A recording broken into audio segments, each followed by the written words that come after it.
penghapusan presidensial threshold oleh MK, mewujudkan demokrasi yang lebih inklusif dan setara. Perkumpulan untuk Pemilu dan Demokrasi Perludem. Jakarta, 2 Januari 2025. Mahkamah Konstitusi melalui putusan nomor 62 /PUU strip 22 Romawi /2024 memutuskan bahwa norma pasal 222 Undang-Undang Nomor 7 Tahun 2017 tentang pemilihan umum bertentangan dengan Undang-Undang Dasar Negara Republik Indonesia tahun 1945 dan tidak mempunyai kekuatan hukum mengikat. Artinya, putusan ini secara resmi menghapus ketentuan presidensial threshold sebesar 20% suara sah nasional atau 25% kursi DPR untuk mengajukan calon presiden dan wakil presiden. Putusan ini menandai langkah bersejarah dalam perjalanan demokrasi di Indonesia, memberikan peluang lebih besar bagi partai politik peserta pemilu untuk mencalonkan pasangan presiden dan wakil presiden tanpa batasan ambang suara yang selama ini dinilai problematik. Ketentuan presidensial threshold telah diuji materi ke MK lebih dari 30 kali dalam kurun waktu 1 dekade terakhir, namun selalu ditolak meski disertai perbedaan pandangan di antara hakim MK. Dalam putusan-putusan sebelumnya, mayoritas hakim cenderung mendukung keberlanjutan aturan ini sebagai open legal policy atau kebijakan hukum terbuka dari pembentuk undang-undang.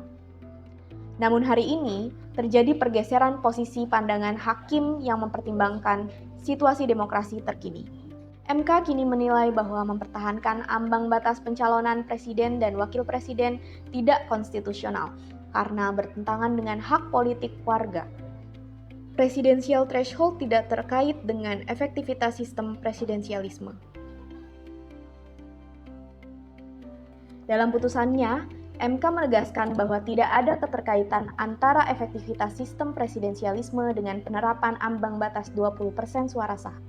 Di negara-negara yang menganut sistem presidensial dengan multipartai, tidak ditemukan aturan serupa yang mengatur ambang batas pengusulan pasangan calon presiden dan wakil presiden.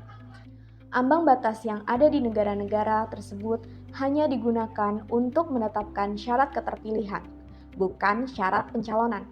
MK juga menyoroti bahwa pemilu serentak seperti yang diterapkan di Indonesia membuat hasil pemilu legislatif dan pemilu presiden diperoleh secara bersamaan, sehingga menggunakan hasil pemilu sebelumnya sebagai dasar pengusulan pasangan calon tidak lagi relevan.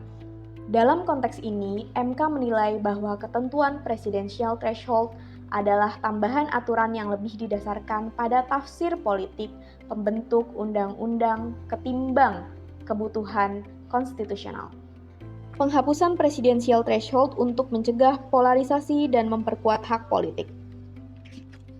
Ambang batas pencalonan presiden selama ini berpotensi mencederai hak politik warga negara, baik hak untuk memilih maupun hak untuk dipilih.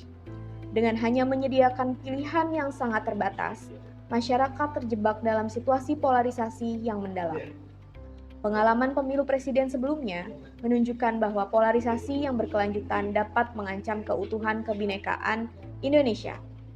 Lebih dari itu, ketentuan presidensial threshold membatasi jumlah pasangan calon yang dapat diusulkan oleh partai politik, sehingga berpotensi menghilangkan alternatif pilihan bagi pemilih. MK menilai bahwa hak memilih dan dipilih adalah hak politik yang harus dijamin secara maksimal oleh konstitusi. MK menilai bahwa hak memilih dan dipilih adalah hak politik yang harus dijamin secara maksimal oleh konstitusi. Pemenuhan hak ini jauh lebih penting dibandingkan kehendak untuk menyederhanakan sistem politik demi menopang penguatan sistem presidensialisme. Sebagai bagian dari tindak lanjut putusan ini, MK mendorong pembentuk undang-undang untuk memasukkan ketentuan penghapusan presidensial threshold ke dalam revisi Undang-Undang Nomor 7 Tahun 2017 tentang Pemilu. Beberapa poin penting yang dapat menjadi acuan revisi Undang-Undang Pemilu adalah 1. Semua partai politik peserta pemilu berhak mengusulkan pasangan calon presiden dan wakil presiden tanpa terkait persentase jumlah kursi di DPR atau perolehan suara sah nasional. 2. Pengusulan pasangan calon dapat dilakukan secara gabungan antar partai politik sepanjang tidak menimbulkan dominasi partai tertentu. 3. Partai politik yang tidak mengusulkan pasangan calon presiden dan wakil presiden dapat dikenakan sanksi berupa larangan mengikuti pemilu berikutnya. 4. Penyusunan revisi Undang-Undang Pemilu harus melibatkan partisipasi semua pihak yang memiliki perhatian terhadap penyelenggara pemilu, termasuk partai-partai politik yang tidak memiliki kursi di DPR. Mewujudkan demokrasi yang lebih inklusif dan setara. Penghapusan presidensial threshold adalah tonggak baru dalam demokrasi Indonesia. Dengan putusan ini, setiap partai politik memiliki hak setara untuk mencalonkan pasangan presiden dan wakil presiden. Langkah ini diharapkan tidak hanya memperkuat prinsip kesetaraan, tetapi juga membuka ruang kompetisi politik yang lebih adil dan inklusif, menghindarkan masyarakat dari polarisasi, dan memperluas alternatif pilihan bagi rakyat Indonesia. Namun, tantangan implementasi tetap harus diantisipasi dengan baik. Pemerintah, DPR, KPU, dan seluruh pemangku kepentingan harus memastikan bahwa perubahan aturan ini dapat diintegrasikan ke dalam sistem pemilu yang diakomodasi melalui revisi Undang-Undang Pemilu yang saat ini telah masuk ke Prolegnas. Dalam revisi Undang-Undang Pemilu yang telah masuk dalam Program Legislasi Nasional atau Prolegnas 2025, DPR dan pemerintah diharapkan menjadikan putusan Mahkamah Konstitusi ini sebagai dasar dalam merancang aturan pemilu yang baru. Perludem percaya bahwa keputusan ini membuka jalan bagi terciptanya demokrasi yang lebih sehat, kompetitif, dan inklusif di Indonesia. Perludem mengajak seluruh masyarakat Indonesia untuk mendukung implementasi putusan ini serta mendorong pemerintah dan partai politik untuk berkomitmen menciptakan sistem politik yang menjunjung tinggi hak memilih dan dipilih sebagai wujud kedaulatan rakyat. Putusan ini bukan hanya sebuah akhir, melainkan awal dari perjuangan panjang menuju demokrasi yang lebih baik untuk Indonesia.